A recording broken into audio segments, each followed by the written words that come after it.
Greetings, nerds. This is Scene and Nerd. I'm your host, Sarah Belmont, and with me, as always, is our Mr. Producer, Will Polk. How are you doing tonight, Will? Doing very well, Sarah. How you doing this Thursday evening? I'm doing good after we had a little pep talk during the pre-show. Yeah, I know. It was a good pep talk. It was. I know we're talking about Daredevil, Born Again, and Invincible, but then I was wondering if you had watched the Formula One trailer that dropped, F1 trailer that dropped today with Brad Pitt, and you were like, just if you watched it, that's all good. I did. I really, really enjoyed it. I know it was on your list of films that you were interested in this year, Uh-huh. Yep. and that's what really that was like. Oh, let me check it out because it really wasn't on my radar before. I mean, I do like open wheel racing and Right. that kind of stuff, but I hadn't really thought about it. But well, when I saw the trailer drop today and saw the poster and stuff, I was like, let me just check it out this evening. And I really did like it. Brad Pitt, you know, he's the charisma was just oozing off in this trailer, I Oh, have to that's good. say. Yeah. Yeah, I was really, and it wasn't like bullet train charisma, but like just good old Was it classic. uh Yeah. was it Moneyball, Moneyball. Chris? That's, yeah, that Okay. vibe. Yeah. Yeah. Yeah. Yeah. Yeah. That's what I would expect from just the premise of Yeah. that movie. Yeah. Is that more of that vibe leaning Yeah. into that kind of character that he's played? But Yeah. well, Yeah. I'm glad it's not on your list now. Yeah. Granted, it comes out on June 26th, if I'm not Yeah. mistaken, Yeah. Yeah. right before the month that will be July. Yeah. Yeah. We already knew we were watching in July. I think we got Yeah. that locked down. Yeah. Yeah, and for our listeners who have been with us for a while, and as Will always reminds me, at the start of 2025, there was this tiny little show called Paradise, and we've picked up a bunch of listeners as a result of that. So if you're still relatively new around here, we will be covering Last of Us season 2. We will not be discussing the trailers because Will and I are trying to hold out and trying to come into the season as fresh as possible.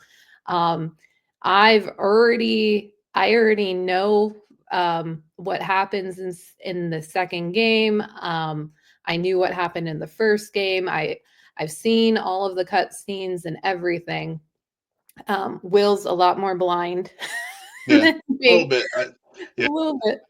A little bit more, no, a little bit more blind, but I do know of a few things that did happen, and I'm not going to say it because I don't want to spoil it for folks who haven't played the game or haven't watched the cutscenes. So, but yeah, I do know that they dropped a trailer today, not a Yep. trailer, a poster today. I know the trailer for season 2 dropped over the weekend, Mhm. and yeah, I've seen some like on Instagram, some of the stuff flowing, but yeah, I'm just like, okay, keep on going because I'm like you. I don't want to get spoiled. No, no, no, no. We know we're gonna watch it. We're gonna discuss it very in-depthly, and we are looking forward to that to come in April. A little bit of news that did happen that we can discuss because it doesn't necessarily involve any visuals, just pure speculation, is the fact that our beloved Sadie Sink from Stranger Things has been cast in an undisclosed role in Spider-Man 4. Of course, she has also previously been rumored to be cast as Jean Grey for the MCU. So the question now is that still the case, or is there a different role that they are slating her into, given that it is a Spider-Man project that Yeah, she will make her supposed debut in? yeah, of course. Yeah, I know that Jean Grey was the even before she was cast in Spider-Man. A lot of folks were speculating as far as Mhm. X-Men.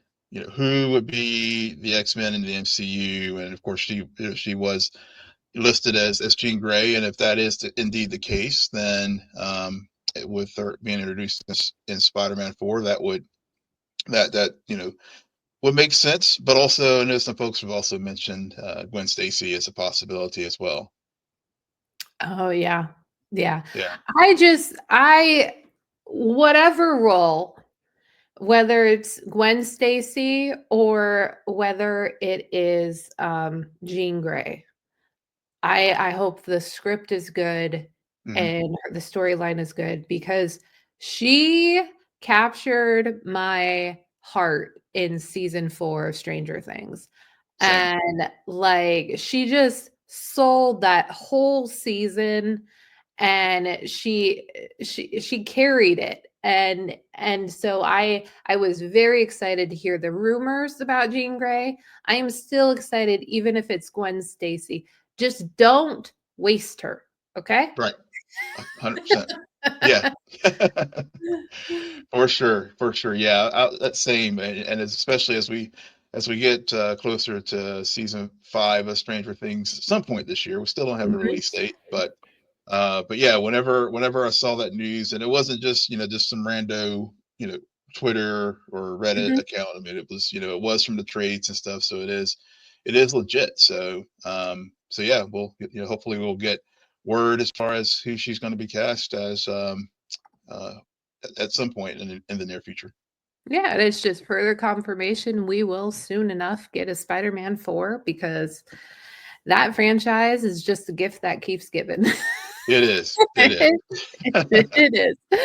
Yeah, Um, yeah. Sony and Marvel and Disney managed to work out the issues, and Tom Holland signed on the dotted line. So we do know it's coming back, and I guess scheduling wise, given that Miles, as far as the Spider Verse, who knows when the final film of that trilogy will come out, but we at least know that Spider-Man 4 looks like it'll probably be maybe 2026 at the mhm. earliest. So which would also work with the timing as far as the two upcoming Avengers films. So and I think I may have heard somewhere, maybe it was Jeff Snyder or someone that mentioned that that Marvel actually may push back the Yeah, release date of the those Avengers movies films. are definitely Yeah, getting pushed back. I yeah, think we saw the writing on that a while ago. yeah. Um, so you saw a movie recently, and, do you wanna talk a little bit about it? Yeah, yeah. So I was lucky enough to get a pass to go see Novocaine, which opens tomorrow, May is March the 14th. And yeah, this is a film starring Jack Quaid and Amber Midthunder, which a lot of folks maybe remember us talking about her when she was in the Predator film that was on Hulu a few years ago, that prequel film. And yeah, so just high level stuff. I mean, from the tagline, Jack Quaid plays a character who meets the girl of his dreams. And interesting thing about Jack's Quaid's character, his name is Nathan Payne, and he has this genetic disorder that basically allows him to be totally impervious to pain. So if you've seen the trailers, you've probably seen all these like painful gags and stuff, and you can see the poster here that if you're watching this on our YouTube channel, and if you're listening, you can see some of the trailers out there. But the premise is basically he meets this girl of his dreams. Things happen. She gets kidnapped, and then he is on a quest to rescue her. And yeah, and then all kinds of dark humor, hijinks ensue. Speaking as we were just talking about Spider-Man, the actor who plays Tom Holland's buddy um, in the Spider-Man movies is also in this film. And Nate, I think his name. It's a guy in a chair. I can't Yeah, remember. I know who Yeah, you're talking about. I have no yeah, idea. yeah. I can't remember the character's name right now, but he's also in the film. Um, but when I saw the trailers a few months ago, I was kind of like, I wasn't so sure about it. But then once I got the free pass, I was like, okay, I'm not paying any money, so I'll go check this out. And I really, really ended up enjoying this film. It's a lot of fun if you're into dark humor and stuff. I completely, totally recommend it. Jack Quaid, he you know, he carried the film. I mean, it's right up his alley. Of course, we all of course know him from The Boys. Star Trek fans know him as Boimler. So it falls in line with a lot of the humor that we would see Boimler get into in Star Trek Lower Decks, and also some of the things that Huey would get into situations in The Boys. So yeah, I mean Jack's great in it. Amber's really really good, and definitely recommend it. Cool. Yeah. Very good. And also you have a new profile for Women's History Month. Yeah, yeah. So for Women's History Month, as for folks who are new to the pod, we've started this during Black History Month, and we're continue it during Women's History Month of just some notable things in the geek space for women and of course African Americans when we did the profiles during Black History Month. And this week I found an article on a Fan Expo HQ, which is I think it's a big Comic-Con event in Canada. But it was an article that was written. I want to make sure I give proper credit to Lizzie Carr, and she gave some profiles of women in the big two, as far as Marvel and DC, as far as the comic book houses, and really just starts off with like when was the very first female superhero introduced it in the comics. So a lot of folks will probably think that it was Wonder Woman, who was introduced in 1941 in All Star Comics #8 by William Moulton Marston. But actually, the first character was a character named Sheena in 1938. And then there's some debate back and forth, but then the forerunner of Marvel Comics called Tarpe Comics, excuse me, Timely Comics, introduced a character by the name of Miss Fury. She was also known as the Black Fury, and it was written by a female writer by the name of June Mills. And she actually used a pseudonym because at the time, obviously, it was probably uh, probably would not have been as received if she had used her actual name. And it's interestingly enough, I just recently did a Star Trek episode where I talked about on for our Star Trek show where where for example DC Fontana, who was a writer for Star Trek, did the same thing where she used her initials instead of her Mhm. given name Dorothy because it was very at the times it was very difficult for men to actually use their actual names to write stories and stuff and get it published. So yeah, this was in the golden age of comics. And then of course over the silver age we're all familiar with, but of course Jean Grey and Sue Storm being introduced, of course Sue Storm being a founding member of the Fantastic Four. And then of course you fast forward to the Bronze Age and the 70s and early 80s. um, of course, we have introduction of characters like Miss Marvel, and then of course, now in the future we have Sue Storm in the modern age, leading the Fantastic Four, and of course we have the Wasp leading the Avengers. So just wanted to just provide a comic book profile, given that we talk about the live action iterations of a lot of these characters. For our Women History Month profile this week, and I'll drop the link to the full story. It's a very great read by Lucy Carr. Just wanted to give her proper credit for the article that she wrote for the Fan Expo HQ website. So that's it for the profile for this week. Yeah, yeah, that's awesome. When did Catwoman come about? I think she was a character. She's a DC character. I want to say it Yeah. was in the Silver Age. Okay. Um, yeah, if I recall, I can't remember when she debuted at Batman. I don't have it right in front of me, but Right, right, yeah, right, yeah. right. I like well, like when you were asking like what we think of, I did go Wonder Woman, but Catwoman was Mhm. also in my mind about when she came about. But no, it was Sheena, which Yeah. I mean, if anybody knows me, like I just relate that name to a character on Vanderpump Rules. So by character, I mean living, breathing person. Yeah. So, persona, Yeah. maybe, but yeah. So it's just it's also if it's just a very random thing of like, yeah, we're gonna name this hero Sheena. It's like, Yeah. so what's her real name? Yeah. like, Yeah. like, oh man. Yeah, but another thing I learned too, like I said, I had I forget I don't know if I ever realized that Marvel was, was called Timely Comics, in the 30s when it was first came on the scene. Of course, DC Comics, of course, was like, of course, Action Comics for years, and then it became the DC Detective Comics. So Yeah.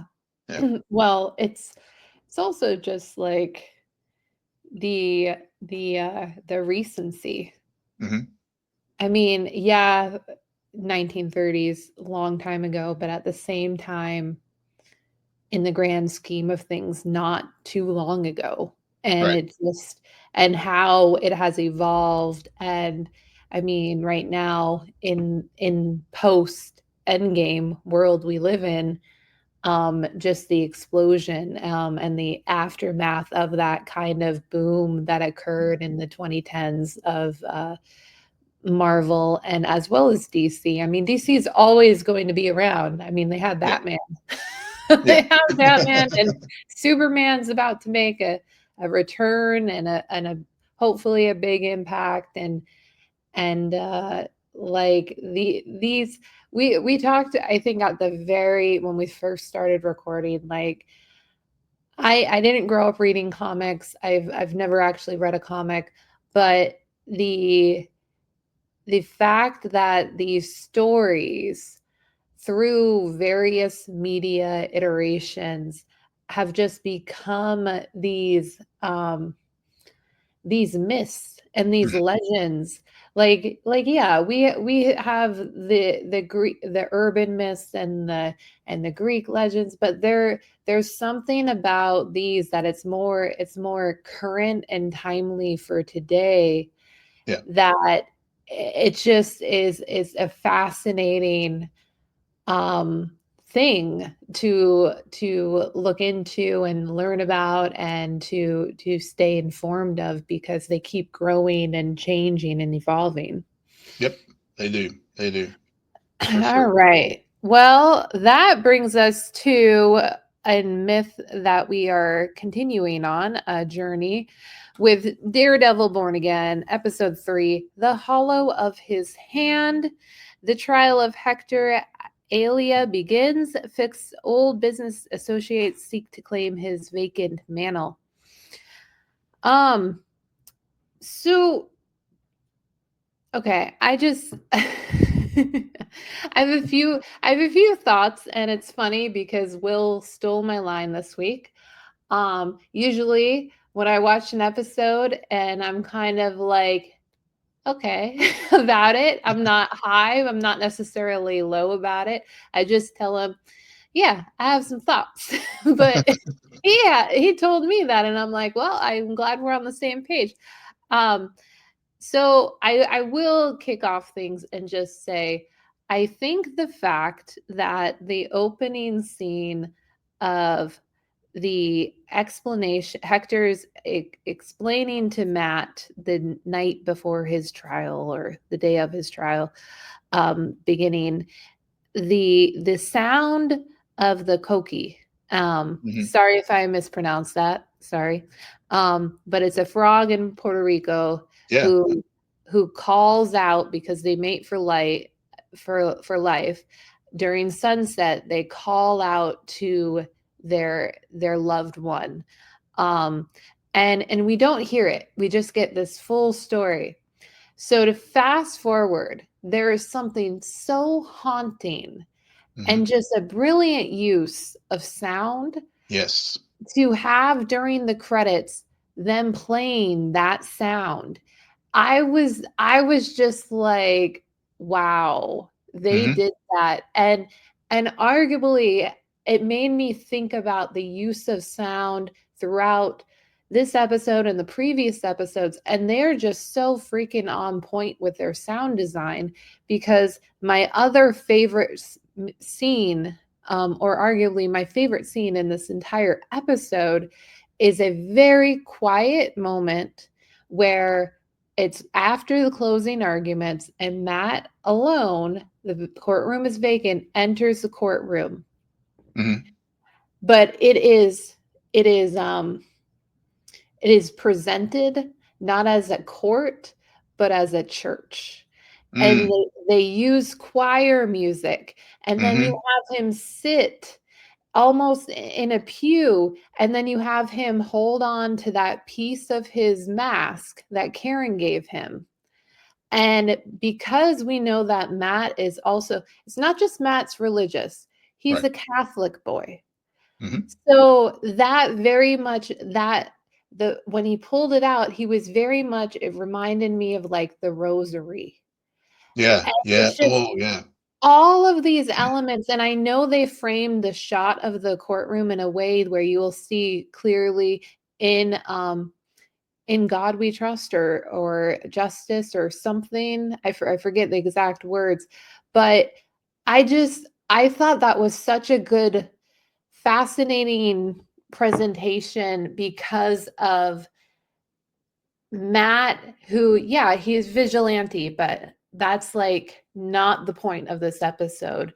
Right. It's more about that duality between with justice. And they did something in that moment that I don't think they ever did in the previous seasons of Daredevil, where it was more about that line of the justice in the court versus religious justice, Mm-hmm. if you know what I'm saying. Mm-hmm. So yeah, I just want to point out those few things, and just the overall Yeah. work that they've done in terms of sound. Yeah. The sound, you're right. I mean, that was, I've, whenever you bring up Puerto Rico, and I've actually been to Luquillo Beach where Hector talked about that. So, so when he started talking about the little frog and the kiki and then the sound at the end, and it really, it's true. I mean, whenever he was describing it during that scene, I could like hear, I could go back to when I was there a year ago and remember hearing that evening when I was just sitting out and in the beach there, and then like you said, with the at the end, it was just haunting, especially how the episode ended. Mhm. Which when I shared with you, I had thoughts. I like this episode. I did, Right. and I also learned that the episodes 2 and 3 were supposed to be the original kickoff of the series, and I see why. That it was really going to be the driving force for, I guess, Matt being born again, or Mhm. and everything, plus the discussion that they had in the episode, where yes, it was, and I know we'll get into it deeper, but um the Matt, when they were having the right before the trial started, Yep. and they were discussing, Matt, the whole thing about vigilantism, and yeah, on the one hand, Well, it wait, was wait, wait. Sorry, yeah, sorry. yeah, To set the scene, though, yeah, yeah. it wasn't. They weren't discussing it before, because No, Matt, no. the trial had started. Matt plays the card though because he's kind of forced to, and he Yeah, no, reveals Hector's identity as White yeah, Tiger, and then they're yeah, talking about, and yeah, then they have this scene about yeah, vigilantism. But yeah, continue. yeah. They have the scene, and yeah, I mean, it was just more that was where I had thoughts, and also just from a standpoint where I was. Other big thing I liked about this episode for me was just the the legal aspects of it, because I've heard about, I like, it's well known. I didn't watch all the Netflix series, but Mhm. um the courtroom drama aspect of this episode, I really, really appreciate it. How Mhm.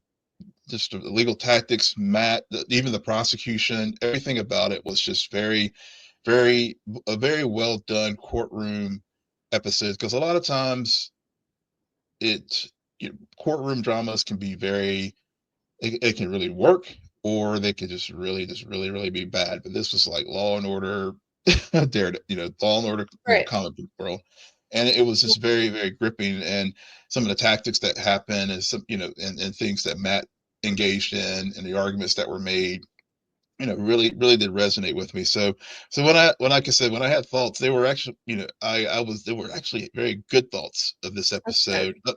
Yeah, and the only place where I did have some negative thoughts was just sort of the ending, and just more global concerns, just with just knowing the history of the White Tiger, and just given it was the first Latino, Puerto Mhm. Rican superhero, and just the way he was just taken out like that. I mean, I know I know he also dies in the comics, but and I know they've did a divergence from how that happened in the comic, but it's still like just kind of it was still a little unsettling, given that we just barely had any time with this, and also just knowing too that I the actor who played him, died as well. Right, right. I was Yeah, just gonna say the actor who yeah, played him did pass away shortly after yeah, filming wrapped for him. So, yeah, yeah, that which adds just a more haunting how, of the ending it is. And I think it's supposed to be yeah, unsettling. I think it, yeah. for all intents and purposes, like, there wasn't really any action in this Hmm. episode besides maybe a car chase scene. Yeah. It was a courtroom drama, very self-contained story. I'm grateful that we're not spending multiple episodes on the courtroom drama of Hector. We yeah, I mean, Yeah. thinking about it, like, I'm like, "Oh, are they gonna stretch it out?" No, they used it as a device for as we as the pressure for Matt to return to being Daredevil builds, Yeah. and the escalation, and I think that escalation is just magnified at the escalation of Fisk as well Mhm. and his tactics.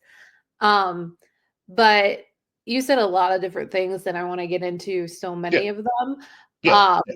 sometimes I wish he would just, like, start with No, one those and are just my over. Yeah, I know. No, I I was know, just I going know, with I top of know, my thoughts. Yeah. I know, Yeah. I know, Yeah. but, so I guess to just go back because we already Yeah. talked about it a little bit in detail, the vigilante Yeah. conversation Yeah. after Matt says, "F you, we're gonna try to win, and the only way to do that is to for me to appear as a jackass and use the bit of evidence that I told the the judge that I wouldn't use and the prosecutor shouldn't use either." Yeah. Yep. Yeah, for Uh, me as a lawyer, I just love. I was just like, oh, probative value. I was just like, oh, I was just geek. I was my legal side was just geeking out, because I was like, hey, that reminds me of yeah. the few years I was not much, didn't hardly litigate at all, but the little bit of time I did, I did make that argument a few times, and I was just like, it was always cool whenever we were able to get evidence suppressed. Yeah. Yeah. So it's revealed and it's a very short conversation between them Mhm. where it's essentially you should have asked me first. I know. Yeah. And then it takes this interesting turn where Matt is trying to tell Hector like, he's better without the mask. Hmm. He doesn't need the mask. And it's interesting because they're both vigilantes. They're both people who, at the end of the day, try and go out of their way to do the right thing. Hmm. Simultaneously, though, there was a clear distinction of where Hector has never not want to embrace that side of him Hmm. and never viewed it as an evil side or a vengeful side. That's what Matt is dealing with right now. I Yeah. mean, it's more about, especially in the wake of Foggy's death, about how that kind of justice is vengeful. And Hmm. Matt hasn't just lost Foggy, he's lost a few other people too in his life. So it was just an interesting moment of where I I can appreciate in this episode the subtleness of, you have this big self-contained episode of the trial of Hector, Hmm. aka White Tiger, but the subtlety that they bring up the moral and the conflict with our main character, where it's not overpowering this self-contained story, but No. it's also still present as we move on to the next chapter, because at the end of the day, we really are following Matt Murdock on his story, Yeah. and journey this season, that's paralleled with Fisk, who again, they did an awesome transition shot where we keep seeing the bruised fist. And it's at the beginning of the episode. There's a close up, I believe, on Fisk and on his banged up fist. And Hmm. then we transition into Matt's banged up fist because he didn't kill two police officers, Yeah. Yeah. which I know. which was my gripe of the episode. That. Which, Yeah. yeah, Yeah. Same for me too, because I was like, wait a minute, because we spent, last week when we talked about it, it seemed that neither one of those guys were going to walk out of the room, and the way it was presented, it was just like Sherry come, it was like, yeah, it seemed like they were dead, but nah, the Officer Powell was talking shit in the bathroom to Matt, and yeah, you know. oh, I think Matt was talking more shit to Yeah, Officer yeah. Well, he was trying. Powell. Well, he was attempting to, but yeah, Matt.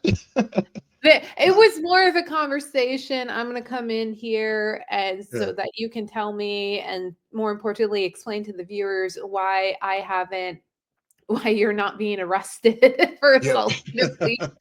So it was yeah, very expositionary, and then yeah. Matt gets him on the stand and even continues to take some shots at him. Oh yeah, yeah, But yeah, yeah, like that was that's it bothered me potentially throughout the entire episode, just the conveniency. I understand it, yeah.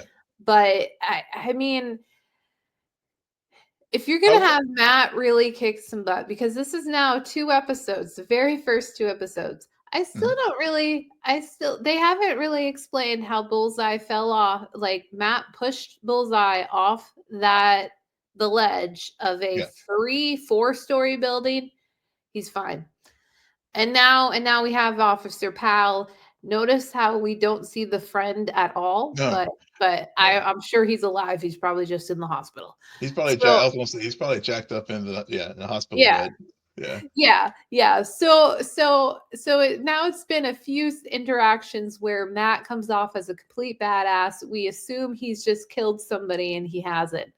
Um, but we're only explained that after the fact, and it's kind of like, okay, guys, he either need to really be clear, like he's not killing them, yeah, because it does bother me a bit, um, but yeah. yeah.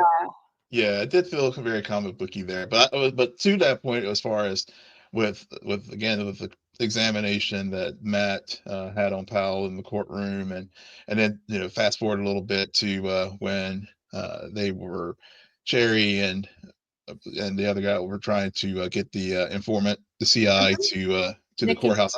Yeah, Nikki Torres, and I really did like that whole sequence of the fake and all that, and of course, again, it's TV, so I knew that Nikki was going to show up, but I like the way that they executed it because it was just a very fun thing, and more important with that scene too is just when Nikki was testifying in the courtroom and seeing again, to your point about the visuals and the how they shot the courtroom and all the police officers Yeah. there, and and just the intimidation, and even when Powell was testifying, he knew that all those folks, that had their back, especially when you see the one officer with the Punisher tattoo Right.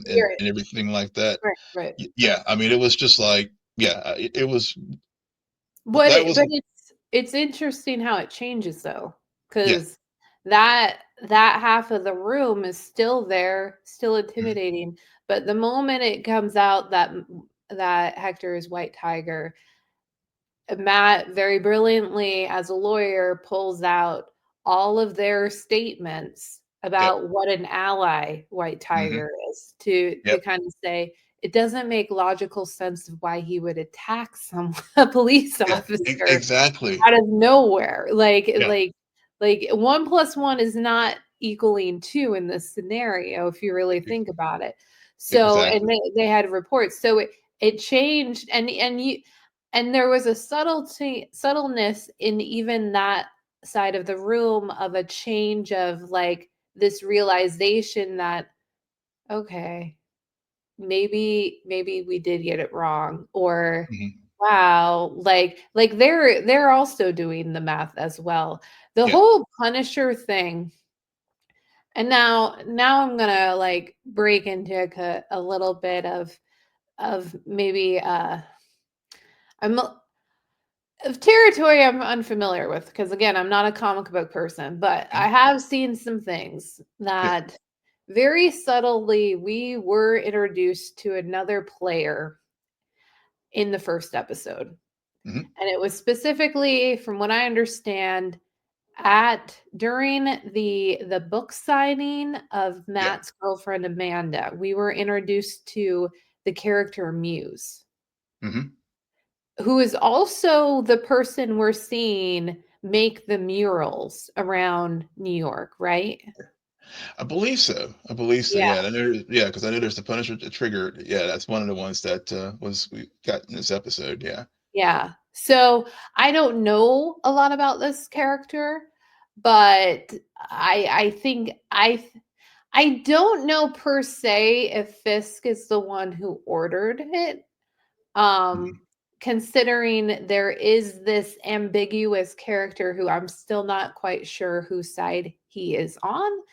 Yeah. Um, but like to me it feels intentional that we've now seen the Punisher single, or the Punisher what emblem, Yeah.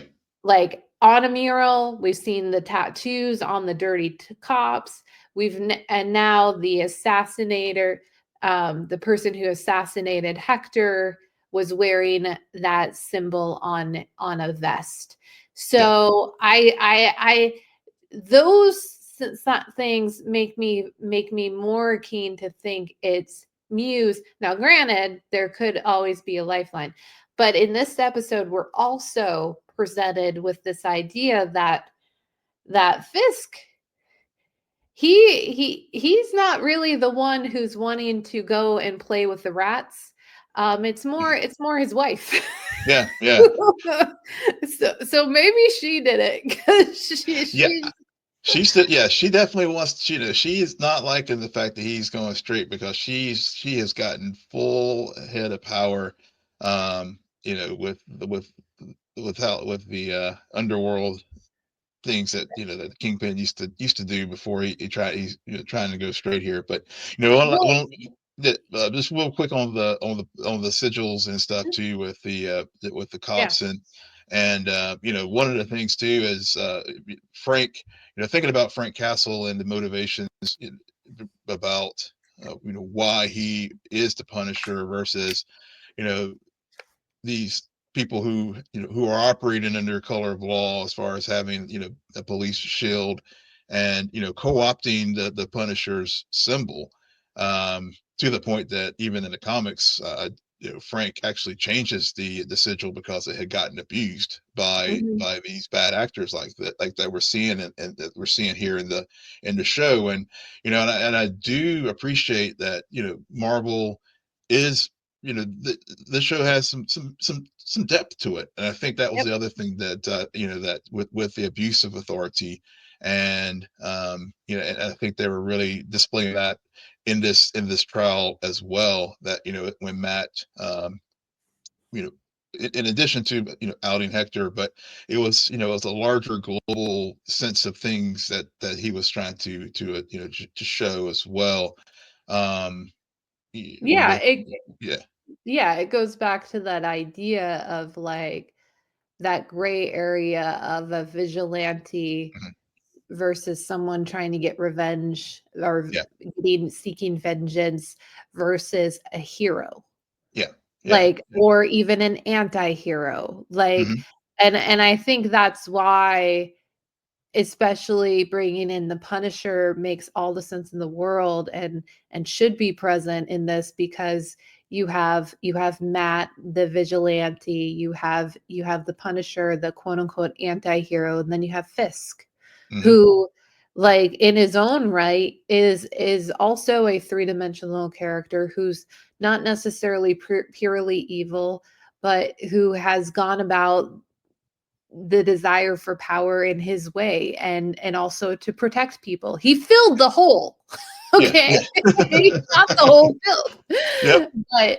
But yeah, I think you raise a great point that they are those shades of the definition between hero, vigilante, anti-hero Hmm. are being diluted in this story with these characters. Yeah, yeah, and it even, like as I said, with the trial, and we can move back, we can talk a little bit about Fisk and Vanessa, but also with the summations that and their closing arguments with Matt, and also and even the DA. With I really liked the DA's closing as well, because he was rebutting Matt's, like, yeah, Hector may be a good man, but even good people, to refute some of the testimonials, including a little shout out to Jefferson Morales, that the good people can still do bad things. So this show, I'm really enjoying it, because it's just it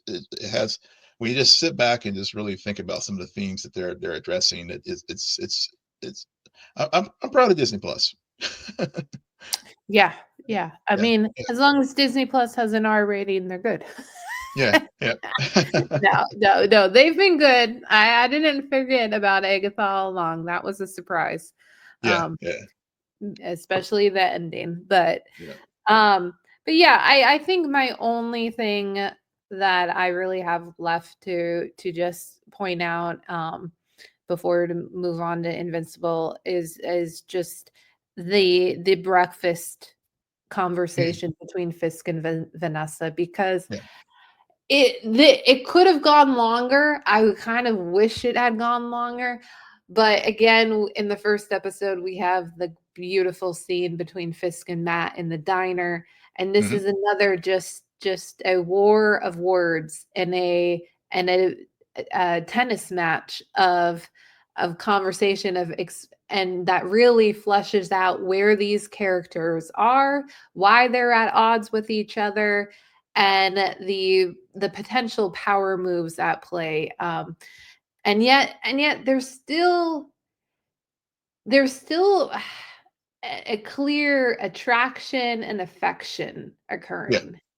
They're not like she's not being held prisoner in any way. However, she rose to the occasion while he was gone, Hmm. and she does not like how he's come back and been like, "Oh, well, thank you, but now we're gonna do this." And it's like, "Whoa, I was in control. I was becoming my own," and which makes sense. Yeah. That length of time apart, and then to have to take control of that type of organization, like you either rise or you fail, and she rose to the occasion, and and that affected her. Like, she's Yeah, not the same person who he married, and not the same person who he left, essentially. um so, and he's trying to come to terms with that, but also she's now facing the reality Fisk ain't the same person either. Now, I say that with like an asterisk, okay? Because I know I, fi- fi- the- I keep using this word because it's the only one that comes to mind. There's a subtleness happening here where we're getting a long burn, and I'm not talking about a romantic long burn. They are being very careful with how they present Fisk, and what we see and what we're purposely not at the moment seeing. So it allows for an uneasiness, and allows for when we actually see Fisk be Kingpin, makes him more terrifying. Um and or at least that's what I think is happening here. So did yeah. you have any thoughts about Fisk and Vanessa, or anything else you want to mention before we head into Invincible? I mean, really, I think that covers most of it. I mean, one thing I know we didn't really talk about last week with Fisk and Vanessa was, in addition to the things that you talked about with their relationship, The and while he cheating? was, huh, Oh, yeah, the cheating? Yeah. yeah, but just just the other thing that they're dealing with too is Vanessa's infidelity, while Fisk was uh, with with the character, when he's like, I knew Adam, and so there's that aspect of the gulf in their relationship as well, and they are trying to reconcile, in addition to all the other things that you articulated about the power, and Vanessa, keeping things moving when he was recovering from the gunshot. Yeah. All right. Well, that brings us to Invincible. We have 2 episodes to cover. We're kind of going to cover them together, as we normally do. We have episode 6. All I can say is I'm sorry, where a powerful new figure challenges Mark's idea of what's right and what's wrong, and Ray approaches Rex with a big life decision. And episode 7, What Have I Done? Where Earth's greatest heroes join forces to fight an unimaginable threat. And I think it's safe to say, Will, that with these 2 episodes, like last week, we were talking about how it's just like, these weren't doing it, for numerous reasons. And then these 2 episodes, it's like, okay, we're back in the game. Yep. Yeah. we're here. We are. We're getting some payoffs. And I mean, it started off a little shaky because essentially episode 6 is really about Scott Duvall, Hmm. who is a survivor of the Chicago incident. But while he survived, his sister and his niece did not. And his journey, which leads him on this journey to becoming Powerplex and a villain who wants justice, by a f- wants justice for what occurred, and fully blames Invincible on it, as he should, in a way. I kind of like that idea, but there's a between both episodes, there's a lot of conversation about accountability, I think. Yes. Yeah. And and that's what stuck out to me. And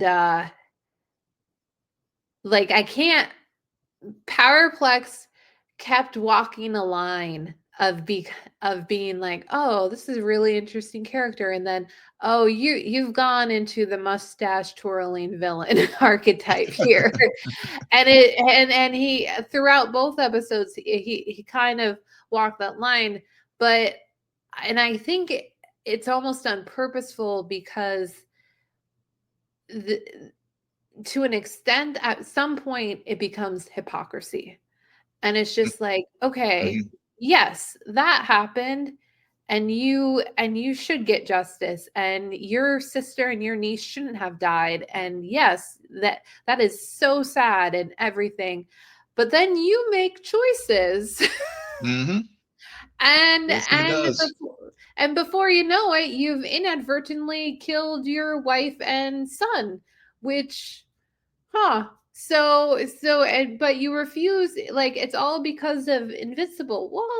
Well, yeah, that was an event, but your reaction is your own choice to Yep. having that occurred. So I like that, especially because we're dealing with Mark's conflict this season is all about choices and his own reactions to things, and him trying to figure out what accountability is for him as a person and as Invincible.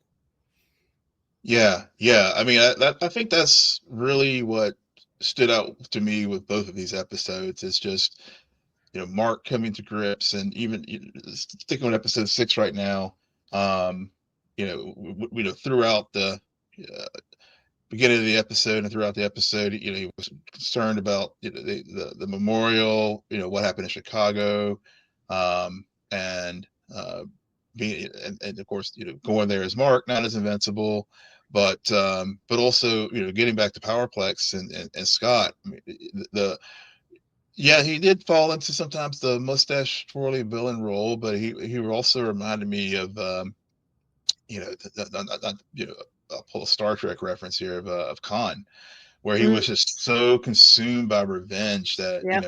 come hell or high water, I don't care who gets hurt, even and also that I'm going to get my revenge on Invincible, to Hmm. the place where it like as you said, I mean he in their big fight there at the end of the episode, he he ends up killing his family, and then of course and then whenever they do see one another, when Mark whenever he is finally apprehended and put in a prison, he's still that revenge. I think that's what really just drove it home for me, was that hatred and that revenge. He could he can't even like it's just fueling him, and so much that maybe he's not introspective, and it was a good contrast with juxtaposition between him and Mark, because Mark is introspective, and he's trying to come to grips with, like you said, all the how much responsibility is all of this due to him. How much is it to Omni-Man, because that initial fight that we saw at the end of the first season was him and his dad having their big showdown.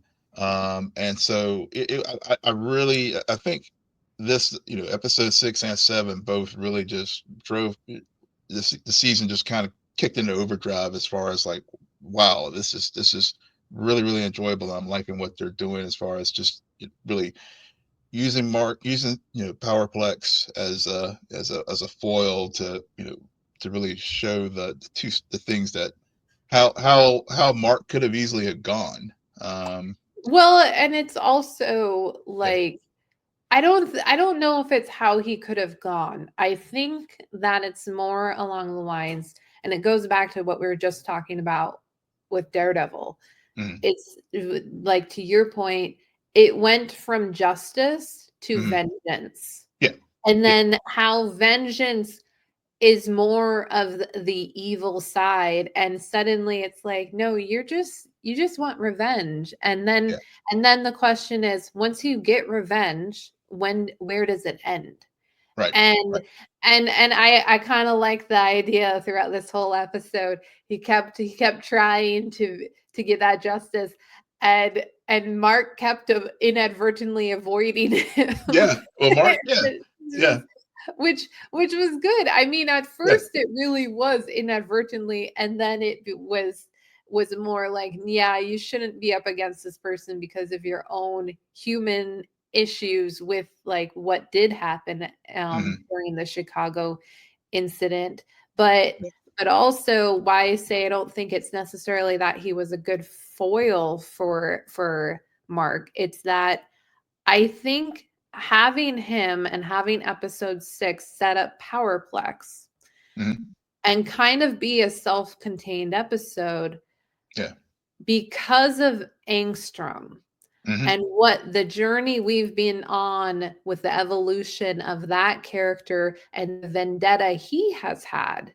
Hmm. He's also someone who has been consumed with taking out Invincible he because of who he became as a result of something that Mark did, but also as a result of his own choices. So it Yep. kind of allowed us not to have another Angstrom heavy episode, while at the same time that that theme to still be Hmm. carried through, and then Yeah. setting us up for the big Angstrom moment that is just like the brilliance idea of like, well, I'm going to finally show the world how evil Invincible is by unleashing all of the evil versions of him on the planet. Yeah, Yeah. yeah. Cool, cool, cool. And then we're going to play a Billie Eilish song and really dig deep into the feels. Yep. For sure. For sure. Yeah.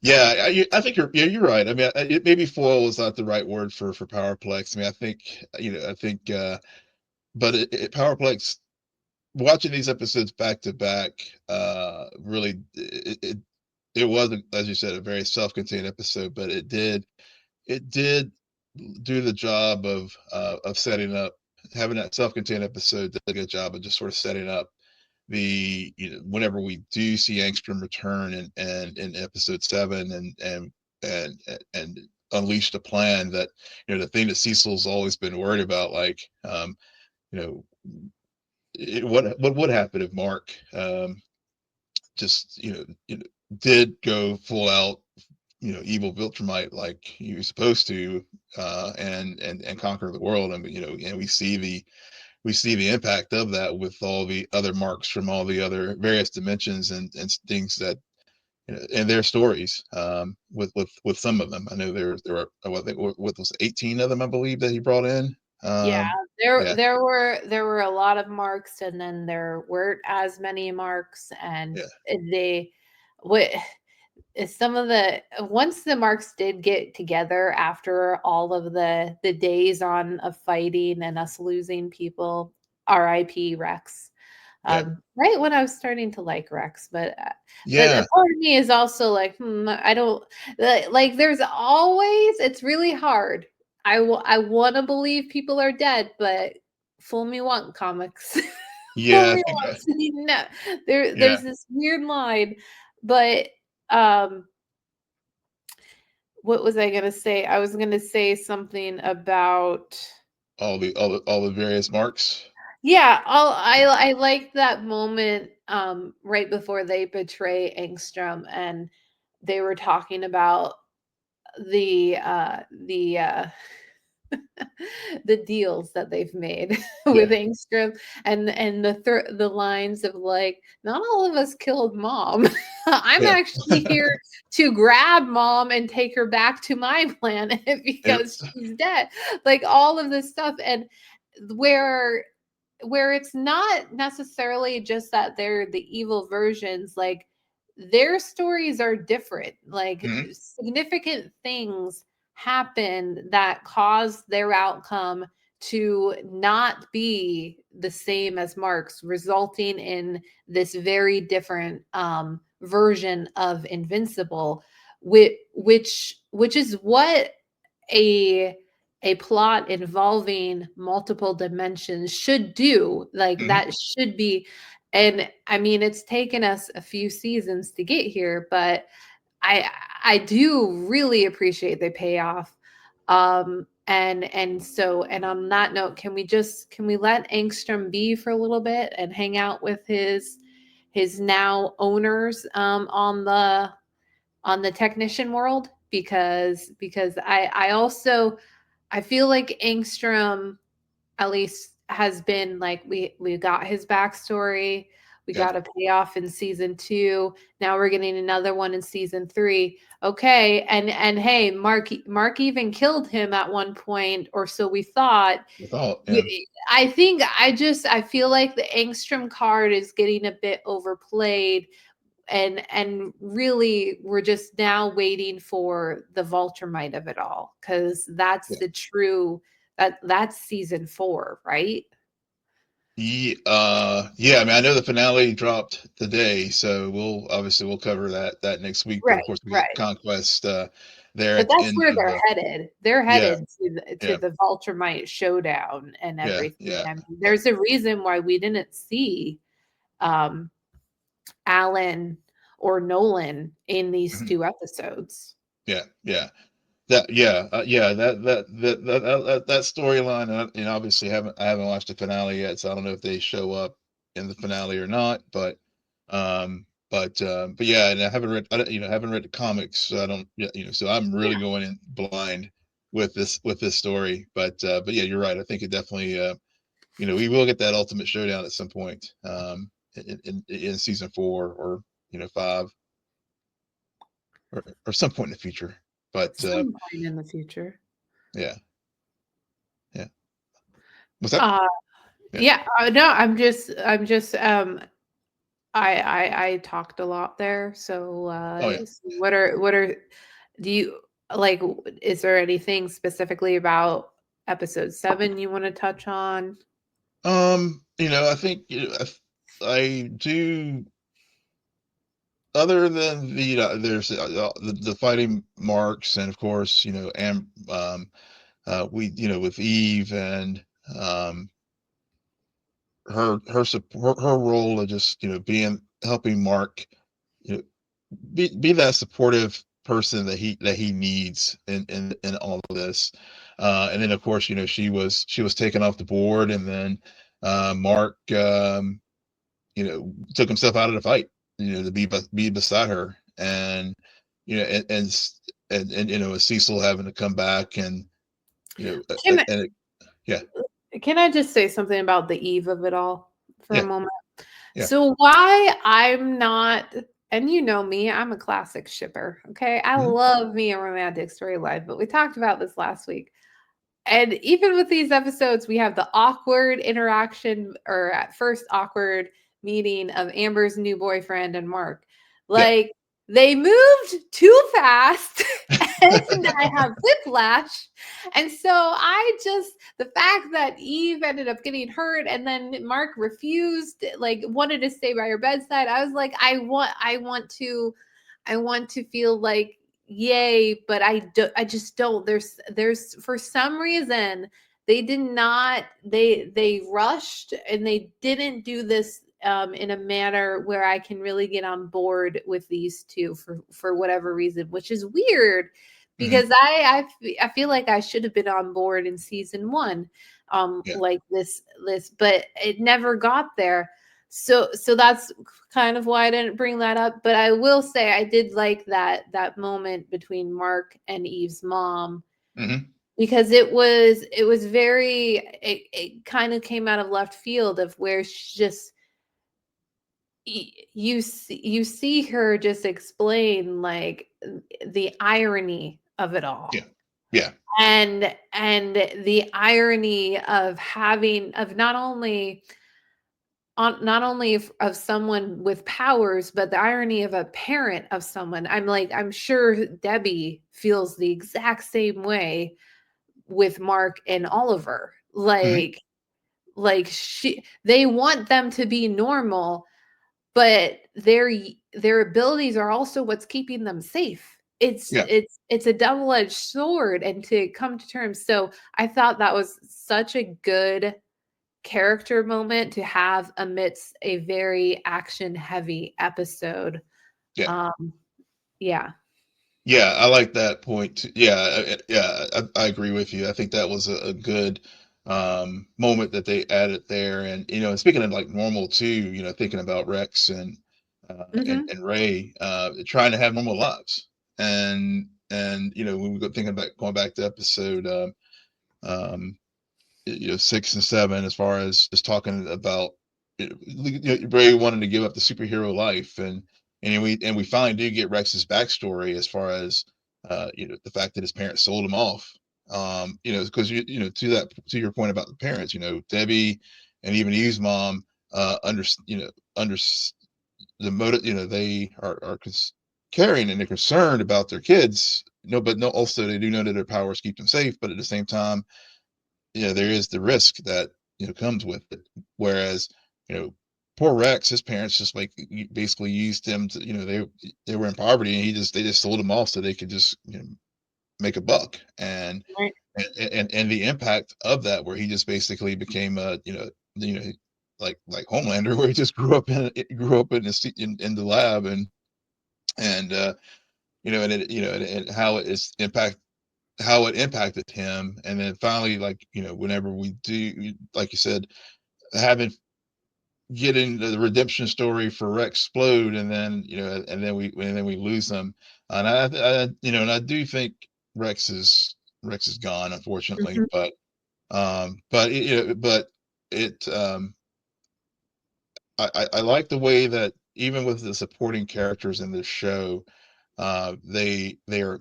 they're really helping them to become three-dimensional people. Because I mean, Rex really was a two-dimensional jerk when we first met him in season one, and we've seen the growth over time. And then but to the point where we're just talking about trying to have normal lives. These people can't. And I think this show does it does explore like how superheroes can't have normal lives, because even if they try to walk away, they'll get pulled right back in. Because even Ray was trying to suit up, um, when the threat came, and Rex was like, no, no, you're walking away. But but she still felt the need to suit up. Yeah. Yeah. Very cool. Very Yeah. cool. All right. Well, on that note, Oh, we yeah. One last little cool note too with the episode, that at the end there, it was for Walking Dead fans, even though and Supernatural fans and everybody else. So the voice actor who was doing the voice for Conquest, it's Jeffrey D. Morgan. And yeah, and then of course, Stephen Yeun does Mark's voice. So just got a little reunion there of Walking Dead with Negan and Stephen Yeun's character. well, yeah, the creator is the Yeah, yeah, showrunner is yeah, Kirkman, right? yeah. Yeah. I know it's Kirkman. Yeah, yeah. I just thought it was just pretty cool. Just one a little tidbit that I just thought was really cool seeing there at the end of episode 7. Yeah, and I mean, I'm surprised you also didn't say in Grey's Anatomy fans. I mean, Jeffy Yeah. Dean Morgan, aka Denny. Oh yeah. Oh, yeah. um, I got something for you got some. We got some for everybody. so for everyone, you put Jeffrey Dean Morgan, you have a bunch of different audiences. Yeah, That's why for they sure. use him. That's why they Yeah, use him, and then for they kill sure. him, and then they Yep. kill. Oh, on that note, Will, why don't you tell our listeners where they can find you? Yes, you can find me at Will and Polk, WILLMPOLK, wherever you get your socials. And you can find me there too at SJ Belmont, SJBLMONT. Please follow our crew on Twitter at Scene and Nerd, on Blue Sky at Scene and Nerd.